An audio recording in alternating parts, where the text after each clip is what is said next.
Your brand isn't the foundation of your business. Your business is the foundation of your brand. Practice Perfect. Actionable business information to take your medical practice to the next level.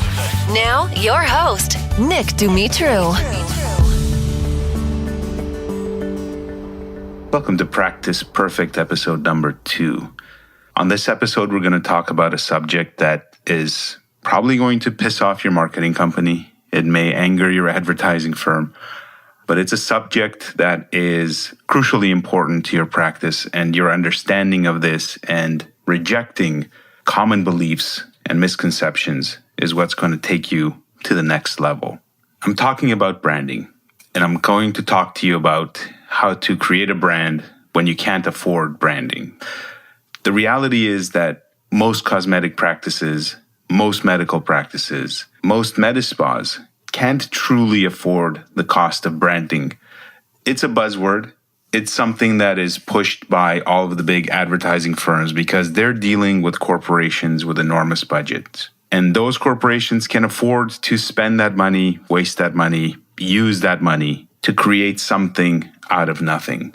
The biggest lie you've been told about branding is this, that you need branding. The fact of the matter is that you don't. And I'm going to tell you about that a little later on in the program. Before we get to that, I want to talk a little bit about what a brand is. Don't confuse a brand with corporate identity. And by that, I mean that your practice needs a logo. Your practice needs to look professional. Your practice needs to have a beautiful presence online and in print when you give your materials out. That's not a brand. That is just your identity. It is your face to the world. I want you to think of a brand as an individual. I want you to think of a brand as a person with all of that person's component parts. And if you see a person just standing there, you make certain assumptions about them, right? So you look at their identity. Are they wearing a suit? If they're a woman, are they wearing an evening gown? Are they wearing a business suit? Are they wearing jogging pants? Are they looking disheveled? Do they look well put together? The identity for that person is what you gather when you first look at them. It's what you take in visually, and then you use your pre-programmed conceptions to come to a conclusion about that individual. And now, corporate identity is the exact same way.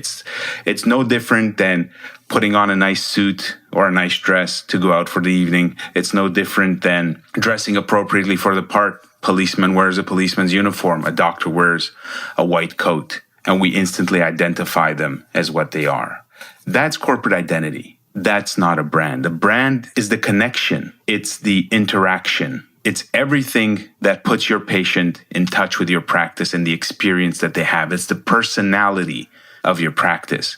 It's, if we go back to the analogy of the person, it's what happens when you walk up to them and you say hello. Do they say hello back? Are they friendly? Do they smile at you? Are they angry when they look at you? Were they courteous to you? Were they polite? Did they make you feel good on the inside? Do you want to talk to that person again? That is the essence of what a brand is, but that can't be created. If you think about all of the work that goes into creating a human being, an adult human being, it's the full sum of their experience, their education, the food that they were given, the interaction from the parents. It's hundreds of thousands of dollars at the minimum, and more likely millions when you factor everything together over time. That's how I want you to think about your practice as well. You're growing into the market. You're at the infant stage. And if you want to bring that to fruition, you've got two options. You can try to manufacture that through forced methods such as mass advertising, billboards, television ads, radio ads, right? You can try to do all of that to get the name out and try to tell people that you are an individual, or you can invest money into the interaction, into the quality of the development of your people, into the quality of the development of your brand as it matures and is not fabricated. So it sounds a little esoteric. It's a little, high level right now. We're going to get into what that means in just a second. What it boils down to is that the brand is really nothing more than doing good business consistently, period. That's it. If you want to build your brand, you start to do good business. And that emotional connection, the connection between your customer and your practice and the business that you do together, that will foster a brand in the marketplace. That connection can only come from interaction. It can only come from actually engaging with your practice and doing business with your practice, right? If you see a person, you cannot build a relationship that makes you want more of that interaction by not engaging with the individual, right? If you saw someone that you wanted to talk to and you wanted to be friends with, could you do that by just standing around? Definitely not. You'd have to go up to that person. You'd have to engage them in conversation, spark a connection, do activities together. The deeper the activity, the closer the connection, right? If you ever go camping with someone, you grow closer. If you travel with somebody, if you go backpacking with them, right? If you've gone to school with them and you've been tight the whole time, those shared experiences are what build that connection. And that's the foundation of starting to build a brand. So if you want to build a brand, do good business, all right? That's the first point that I want you to understand. The other thing I want you to get is that doing forced branding, the way that the large corporations do, takes a significant amount of money. And I'm talking millions and millions and tens of millions of dollars. It takes repeated exposure. It takes consistent exposure, right? So every newspaper ad, if you're paying $6,000 or $10,000 for a full page spread to get the name out, quote unquote, as a lot of advertising agencies and marketing agencies are fond of doing, that takes cash. Plain and simple. If you've got a wad of cash, by all means, you can certainly go and attempt to build a brand. But here's the reality. The hard truth is that 90% of product launches in general, fail. I'm not talking about the small companies. I'm talking about large corporations here. Pepsi, Coke, Nike, Chrysler, Ford. All big companies have had failed product launches in spite of their large budgets, in spite of them having a war chest to go to market with. So that's the other thing about branding. It's not something that's guaranteed. Anyone that tells you that they know exactly how to brand and how to grow exposure and, they're going to get you some sort of notoriety in the market is just fooling themselves for the most part. As a small cosmetic practice, 1 physician, 2 physicians, 3 physicians, right? If you're not bringing in 9 figures a year, you don't really have the war chest to do this. You may be doing well, but you're definitely not the size of IBM or Apple, or any other large corporation that's doing great business. The other reality I want you to understand is that for the most part, if you're a surgeon, what you have is a transactional relationship with your patients. They come in for their surgery, and then they probably don't want to hear from you for the next 10 years, right? They've gotten their breasts or their tummy tuck or their facelift, and they really don't want to talk to you further. They're not branded to your practice.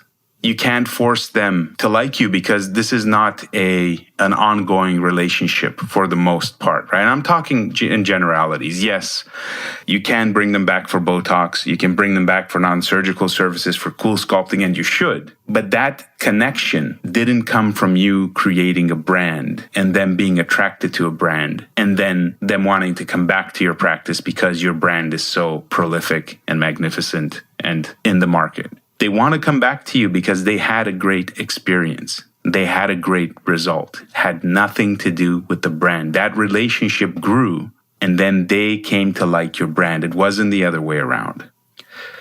The other thing you have to understand is that the brands in our industry are owned by large corporations, right? You don't own Botox. You don't own Cool Sculpting. You don't own whatever the current hot technology or injectable or cream is. You may have your own cream line. Yes, it can be popular in the local market. If you've gone national, then you can say that you've built yourself a brand through that.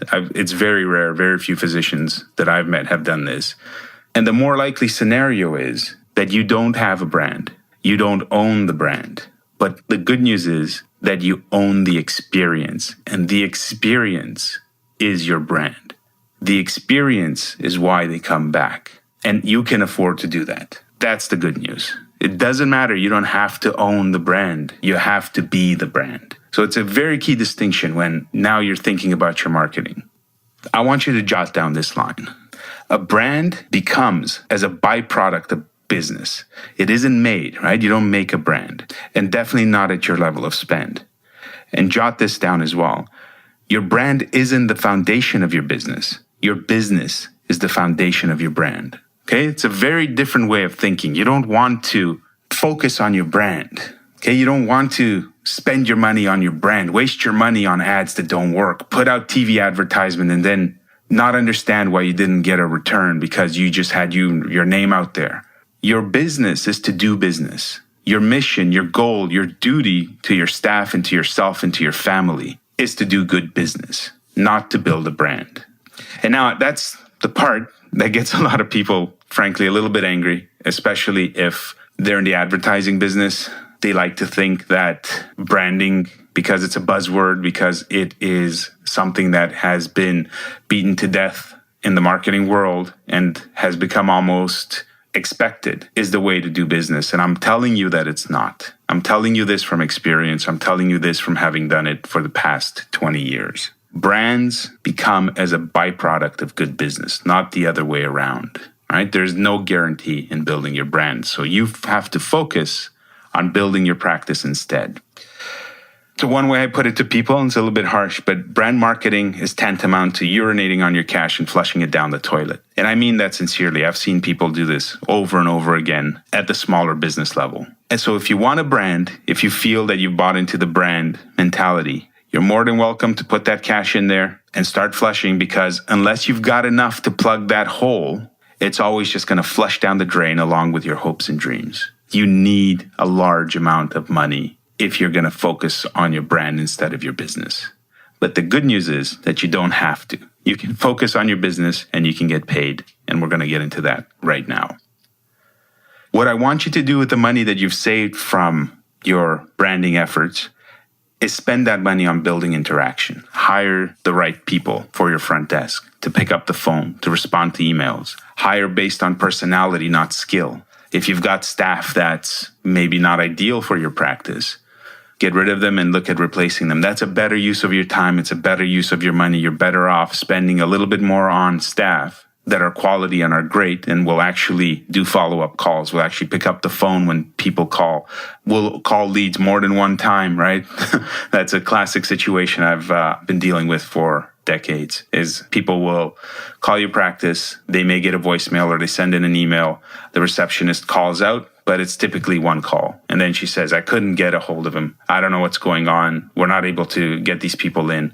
Well, you're never going to be able to do that if you don't have the right attitude. So foster that attitude, use the money to hire the right people, to put the right people in place.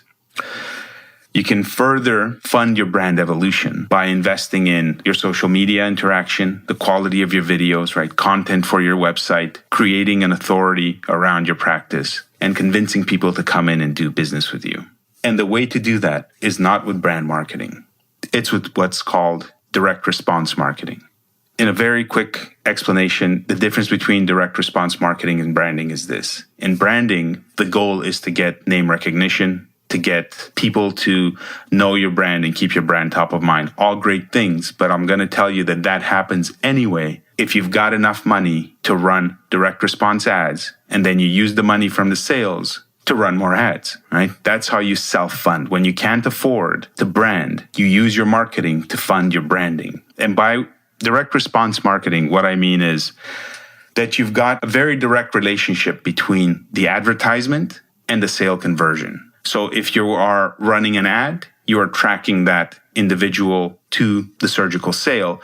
And the whole goal of that ad isn't to brand your practice. It's to get the person to take action, right? That's the key difference between branding style ads, which are there for exposure, and direct response ads and methodologies, which are there to get the individual to take action. And that can be something as simple as a phone call or an email, right? To book a consultation, through to a direct sale if you've got specials on Botox, Cool Sculpting, Juvederm, anything else that that individual could purchase directly from you at that time.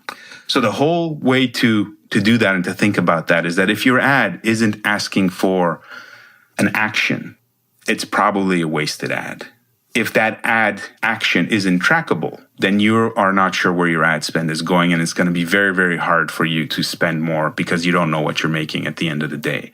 So put out an offer, get the person to take action, track that action through to the sale, find out what your return is, and then plow that money back into advertising. This way you start to get the same kind of budgets that large corporations have to work with. But you get it through the customers funding you, through the clients, through the patients coming to your practice, paying you money that you can then use to grow your practice. It's a very, very different way of thinking of it if what you're used to is the brand speak. All right. So I want you to go back to your practice and evaluate everything that you're doing, all your business practices, all of your advertising practices. Take a look at your ads, take a look at your landing pages, the page where the click goes once they click the ad, and ask yourself if the ad is asking the person to click to get something. Is the landing page, the website, asking the person to take action so that they can get something? Are you then tracking that action? And do you know how much money that whole sequence has made you? If you don't have that in place, you've got a lot of leverage. If you have it in place already, then you need to go back and ask yourself, what could I do better? How could I get more people to click on this ad? How could I get my marketing agency or my advertising agency to really maximize this? Are you split testing your landing pages? Are you using different wording? Are you testing different wording and images? There's always upside and optimization to this process. And unlike brand advertising, this kind of advertising can be measured, it can be adjusted, and it can be improved. So if you don't have all of this in place, you should be extremely happy right now.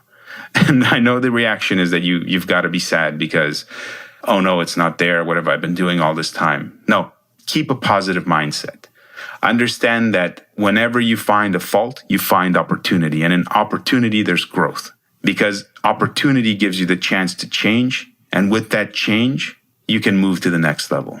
So that's how I want you to look at that. Whenever you hear me speak on these podcasts about something that's not working in your practice, I don't want you to feel bad about it. I want you to feel joyful. I want you to feel like you have got new breath and new life because you've got somewhere to move forward. Right? The worst thing that I see with physicians is when they feel like they're stuck, like there's nothing else. Like, oh, I've tried everything. I've heard that so many times. Just because you've tried something, it doesn't mean that you've tried it the right way. If someone comes to you and says, you know what, liposuction doesn't work. I tried it. It didn't work. Well, did it not work? Or was it done the wrong way? Advertising and marketing is no different. Just because you've tried something the wrong way, it doesn't mean that that doesn't work. Other people in your market are doing it. Others are able to advertise and get business and grow their practice, and so can you. So what's my parting thought for you? It's this. If you want a brand, don't worry about the brand. Do good business. Truly serve your patients and do it over and over and over, and you won't ever have to worry about your brand. Your brand will dominate the market without any help from the outside. I want you to think about that. And think about your practice and think about what you can do, and then go out there and make it happen. Thanks for listening to Practice Perfect. I hope this episode's given you a lot to think about. I hope you've got actionable ideas that you can take back to your practice and go back and make changes, make improvements, and take it to the next level. If you want show notes and additional help and advice and articles on how to grow your practice, visit us at thinkbasis.com, where we hold the podcast. That's thinkbasis.com. Or just Google the Practice Perfect podcast and you should be able to find our podcasting page. Have a great day, have a wonderful week, and I wish you all the best with your practice. Go out there, make a change, and make it happen.